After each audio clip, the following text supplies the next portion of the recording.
I feel 透き通る水かい探したもめここで作る俺たちのフィール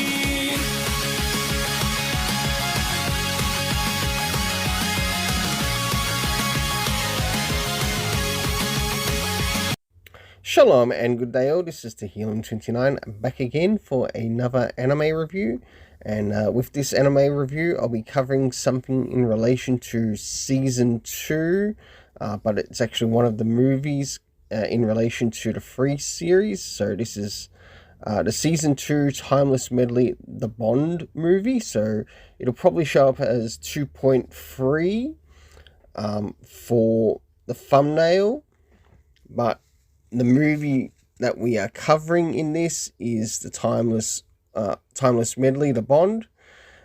If it's one thing that I really want to bring up first before I start to cover much of this, is that I felt like a lot of this season was a lot of recap, but with very little new information in regards to characters and cast and even some of the background information. So moving directly into the synopsis for what we get of the series, which it shows here on Crunchyroll.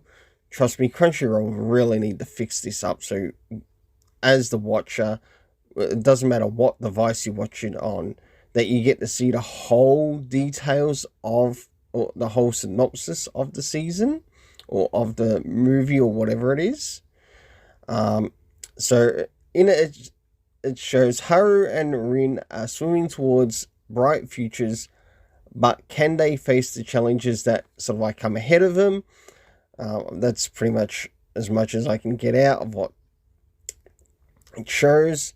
So with this particular movie, there are 3 acts to this particular movie, and it goes for about an hour and 40 something minutes.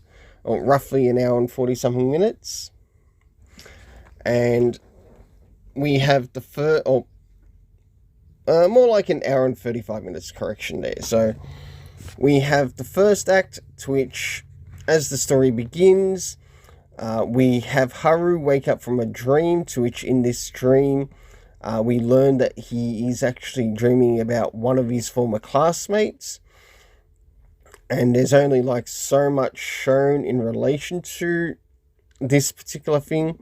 Not long after that, we also have him catching up with Nagisa, Ray, and basically the rest of the other team at the Iwatabi Swim Club. Whilst this is occurring, they're also preparing for the prefectural swim meet, to which the teams have to basically swim their best. We do end up catching up with the character of Nitori and Rin at the same tournament, to which there's like a big sense of competition that's about to occur, and we move towards like the next lot of tournaments that take place. As we start to jump into Act 2, we get a lot of recap of what we do actually see in Season 2, of what takes place within, say, I guess, the last 4 episodes of the series, but we do get some additional stuff that does take place, and these episodes, or in this particular recap, does also cross over into Act 3. But we do get a small little thing in Act 3, to which we do see a new, it feels like a new flashback to me, but I'm not too sure. I might have missed this flashback when it showed in the actual Season 2. And we see this flashback when Rin is actually talking to Haru, and this is whilst they're in Australia. And they, of course, catch up with their friend, or Rin catches up with his friends in Australia. He gets to show Haru the sights, of course, of what he's also seen in the particular series. Until last but not least, we do get to sort of like move on to what is sort of seen at the end part of, say, the Force recaps. But I will add in this is that at the end of this, I didn't notice it because by the time I had written up my rating and whatever, they did actually put in some additional material leading with the character of Akuya. So this is sort of like tying up the beginning with the end. And we, of course, after the credit scenes and all that, we get to see Sosuke. It looks like he's talking to Akuya over the phone. And we have basically Akuya getting ready to sort of like make his appearance, which will probably be showing in the next part of this movie, being The Promise. I'm now starting to wonder maybe I should have covered both of these movies together on one, considering how much recap there is. And I'm not too sure how much recap Timeless Medley will have in connection to maybe Season 3 itself. How much, I don't know yet, but let's just directly jump into the next thing, and that is the area of the afterthoughts.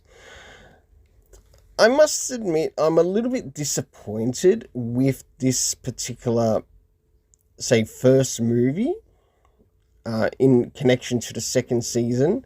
I was hoping that there would have been some more new material in this, which connects to, I guess, many of the characters that have made their appearance in this. I thought there might have been some additional material in relation to, say, the main characters. Like, I'd even be happy if there was, say, some new material which we don't see in relation to the character of Nagisa, or maybe even Rei. That wouldn't have gone astray in the story because their names do actually come up in the story, especially in regards to the character of Asahi, because we see him make an appearance, even though it's only very brief. It's very minor and very minuscule, which moves us into the next part. Is what could they have done to sort of like increase the value of this story? And if I were to look at it, this could have been a real good opportunity to not just maybe explore some more of the flashbacks in relation to the characters, but maybe played a bigger role in fleshing out the characters a little bit more. In other words, it could have done something to work with, for example, Rin's friends. Like when we catch up with Rin's friends who are in Australia, we could probably have seen some flashbacks of, not when he was at school, but maybe some of the places to which Rin's friends who were looking after him whilst he was living in Australia maybe travelled to.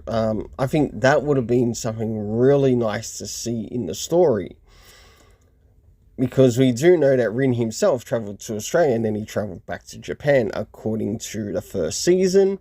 Of course, in the second season, he's still, of course, living in Japan. Of course, he does travel back, but it's only for a short journey, and it's also with Haru. But they could have even done something more with the supporting characters, maybe even Rin's sister, to which I believe her name is Go. They could have shown some events to which she might have actually participated in, or maybe even was cheering Rin on,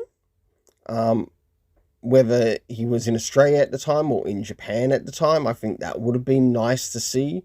Just something maybe to give these supporting characters a little bit more gravitas in the story.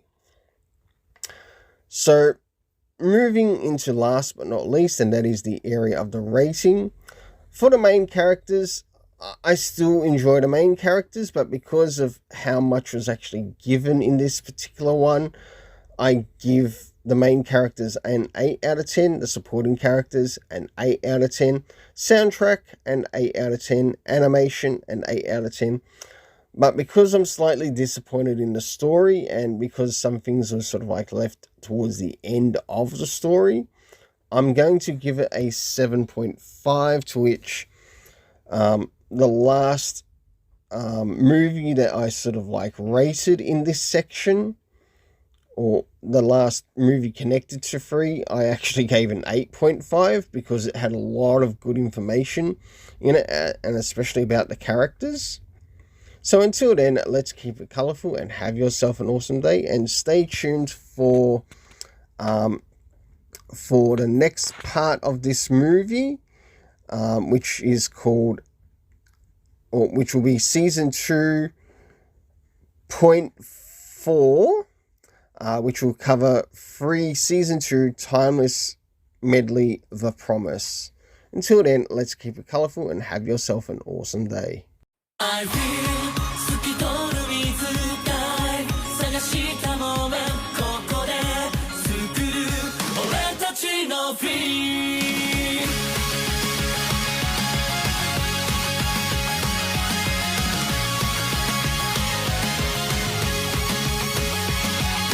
さあ動き出した Days 戸惑う目に焼き付く眩しさを追いかけてフィーフィー同じ思いでさあ飛び込んでゆけ熱くなれる仲間